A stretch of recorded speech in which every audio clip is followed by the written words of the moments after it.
লেচু খাওয়ার প্রতিযোগিতা চলে, কিন্তু আমি ভিডিও করলাম তারা সম্পূর্ণ খাইলা। আজকে আমরা 4জন মিডিয়া দিলাম হাজিপুর লেচু খানিক। এখানে লেচু আসলে খুব ভালো লেচু হয়। তো দেরি না করিয়া রবিবাজার থেকে আমরা রওনা দিলে গেলাম। আমার একটু লেট হয়ে গেছে আইতে, সবাই আমার লাগে অপেক্ষা করার রবিবাজার, আর 2জন গেছেন গিয়া আগে, অর্থাৎ আমরা সুবোধ ভাই আর একজন লিয়া আগে গেছেন গিয়া, আর টাইট সারে অপেক্ষা করা কাউসার লিয়া। আমি আইলাম রবিবাজার, তো এখান থেকে আমরা 3জন রওনা দিলাইলাম। রবিবাজার থেকে বারোইলাম, বারোইয়া রাস্তার প্রাকৃতিক সৌন্দর্য দেখি দেখি গেলাম গিয়া চিল্লাগাঁও।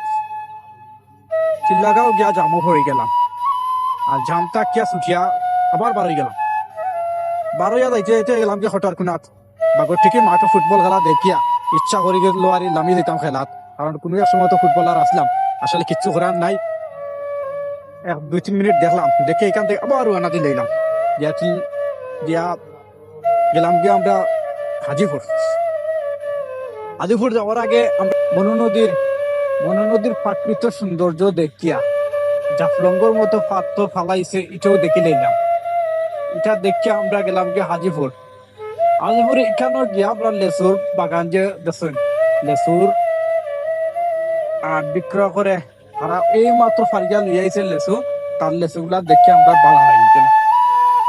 এখান থেকে আমরা 100-200 টাকা, 100 লেচু 200 টাকা করে কিনলাম, 400 টাকা কিনিয়া তারা কইলাম যে এক কাজ করো, তোমরা বড় ভাই তোমরা লেচু লোয়ার দোকান না, লেচু দিলাম আমার কাছে, আমি লইব কে করবা কিন্তু তারা আমার কাছে দিলাইছে লেচু।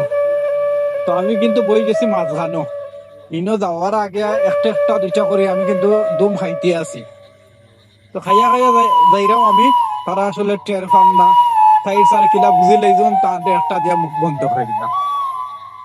এরপর বারোই গেলাম প্রাকৃতিক সৌন্দর্য রাস্তা দেখিয়া গেলাম কি বাগানো, আর বাগানোর চারিপাশে চা পাতার সুবাস শুনিয়া আর সেন দেখি দেখি গেলাম গিয়া আমরা এখানে বই গেলাম খানিক যখন বই গেছি, এখন আমি ভিডিও করলাম আর এবার তারা এক সাইডের থেকে আরম্ভ করছে খানি। আমার ভিডিও শেষ হন না, তারা খানি শেষ হয়ে যায়। তো ভিডিও বন্ধ করেই লাগিয়েলাম তার লগে খানি। তো তার লগে খাইলাম, তো আমার আসলে হাতটা কেউ দাঁত একটু ঠেঙ্গা, ওই যে খাইছিলাম, আম খাইছিলাম, আমার আম সাপ ওখানে দাঁত ঠেঙ্গ হয়ে গেছে। তো আইবার সময় দেখা নেই লাইন ধরিয়া মানুষ এরা, মানে এর মানে হইলো যে বাগর থেকে মাত্র ফুটবল খেলা আছিল, ফুটবল খেলাটা শেষ হয়ে গেছে, এরা আজ্ঞা। কিন্তু আসলে ইচ্ছা আছিল খেলাটা দেখার, কিন্তু দেখতাম পারলাম না। তো ততক্ষণের সময় বলা, তখন পরবর্তীতে